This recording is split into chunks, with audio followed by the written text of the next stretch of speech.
तो जैसा कि हम सबको पता है कि इटर्नल्स में हमें सेलेशियल्स देखने को मिलने वाले हैं और फैंटास्टिक फोर के साथ गैलेक्टस भी इंट्रोड्यूस होने वाला है एमसीयू में। तो as a comic fan I really hope कि हमें इन दो जेंट कॉस्मिक पावर हाउसेस का बैटल देखने को मिले एमसीयू के फ्यूचर में। अब ऐसा होता है या नहीं ये तो टाइम ही बताएगा, बट तुम्हारा भाई तुम्हें उससे पहले ही इनके फाइट का टीजर दिखाएगा।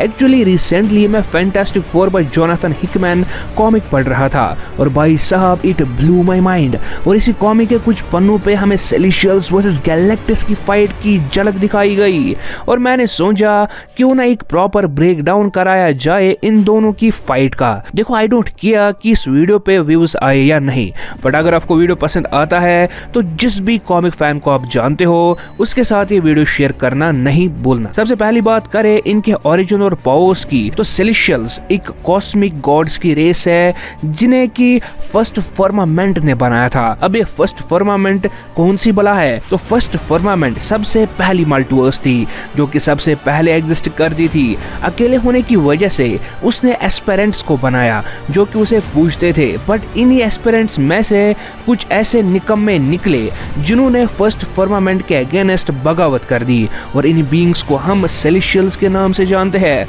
और एस्पेरेंट्स को हराने के बाद उन्होंने फर्स्ट फर्मामेंट के टुकड़े कर दिए और इसी से डिफरेंट यूनिवर्सेस बनी। सो यहाँ पर मार्वल मल्टीवर्स कैसे बनी कॉमिक्स में, मूवीज की बात नहीं कर रहा हूँ, कॉमिक्स में, तो ये भी आपको पता चल गया होगा। मूवीज में तो कॉमिक्स से मल्टीवर्स बनने का लॉजिक पूरा का पूरा डिफरेंट है। तो सेलेशियल्स दिखने में तो जेंट रोबोटिक ह्यूमनॉइड शेप के दिखते हैं, बट इनकी टेक्नोलॉजी और पावर्स का कोई मैच नहीं।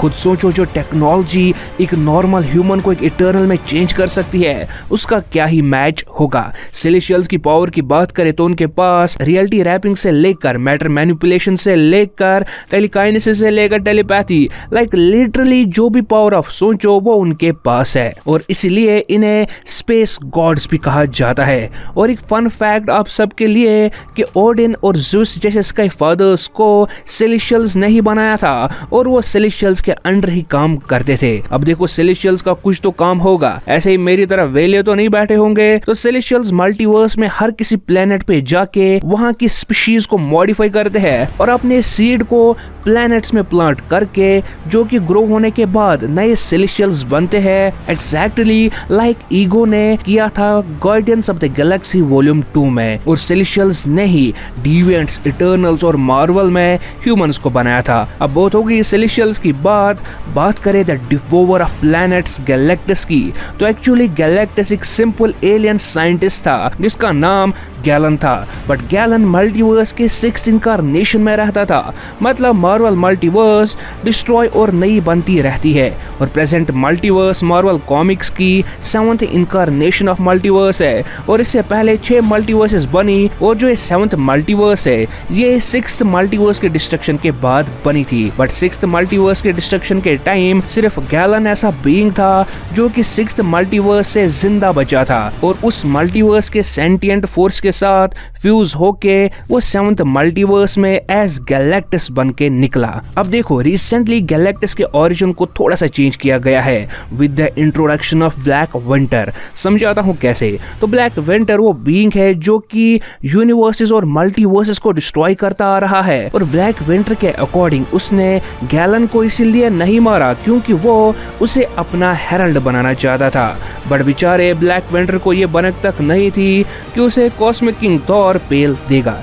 एनीवेज गैलेक्टस एक्चुअली एक बहुत ही बड़ी एनर्जी बॉल है, लाइक ए स्टार या सन मान लो, जो कि अपने सूट की वजह से इस एनर्जी को कंट्रोल में रखता है और जो भी स्पीशीज है, जो भी एलियंस उसे देखते हैं वो उन्हें उनकी शेप का ही लगता है। लाइक अगर वो स्क्रल्स को दिखे तो स्क्रल्स को गैलेक्टस उनकी तरह ही एक स्क्रल लगेगा और अगर उसे ह्यूमंस देख रहे हैं तो वो ह्यूमंस को उन्हीं के ह्यूमन शेप की तरह लगेगा। सो एक्चुअली गैलेक्टस की कोई रियल शेप नहीं है, वो बस एक एनर्जी एनर्जी से बना हुआ बीइंग है, बट इस एनर्जी को बरकरार रखने के लिए उसे प्लैनेट्स कंज्यूम करने पड़ते हैं। लाइक लिटरली ये बंदा पूरे के पूरे प्लैनेट्स और सोलर सिस्टम्स को खा जाता है। अब बहुत सारों को लगता है कि गैलेक्टस एक विलन है, बट गैलेक्टस एक नेसेसरी फोर्स है यूनिवर्स का, जिसके बगैर पूरी यूनिवर्स डिस्ट्रॉय हो सकती है। और गैलेक्टस के मरने से एबेरेक्स नाम का बीइंग जन्म लेता है, जो कि यूनिवर्सेस और टाइम लाइन्स को डिस्ट्रॉय करने का पोटेंशियल रखता है। और हाँ, गैलेक्टस का सेलेशियल्स के साथ भी एक इम्पोर्टेंट रिलेशन है, वो हम आगे डिस्कस करेंगे। तो सेलेशियल्स की तरह गैलेक्टस के पास भी अनलिमिटेड पावर और एबिलिटीज है, like matter, energy, molecular manipulation, mind control, telekinesis, telepathy, almost सारी पावर्स जो भी आप सोच सकते हो वो पावर्स गैलेक्टस के पास है। बट कौन है सेलेशियल्स और गैलेक्टस में ज्यादा पावरफुल? तो इसका आंसर ढूंढने के लिए हम पहले देखते हैं कि क्या कभी इनकी कॉमिक्स में एक दूसरे के साथ फाइट हुई है या नहीं।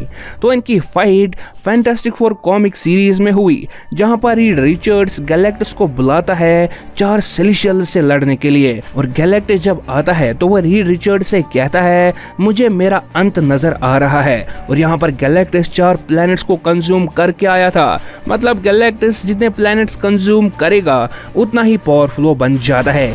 गैलेक्टस एक सेलेशियल पे अटैक करके उसे पूरी तरह से डिस्ट्रॉय कर देता है। ये देख के बाकी 3 सेलेशियल्स को समझ आता है कि वो गैलेक्टस को अकेले नहीं हरा पाएंगे, और वो तीनों अपनी एनर्जीज को फ्यूज कर देते हैं और मिक्स होके एक पावरफुल एंटिटी में कन्वर्ट हो जाते हैं। और गैलेक्टस पे अटैक करते ही वो उसे मार देते हैं। लाइक लिटरली गैलेक्स मर जाता है। बट स्टोरी यहाँ एंड नहीं होती। सेलेशियल्स को हराने के लिए वहाँ अडल्ट फ्रैंकलिन रिचर्ड्स आता है, जो कि गैलेक्टस को रिसरेक्ट करके अपना हेरल्ड बनाता है।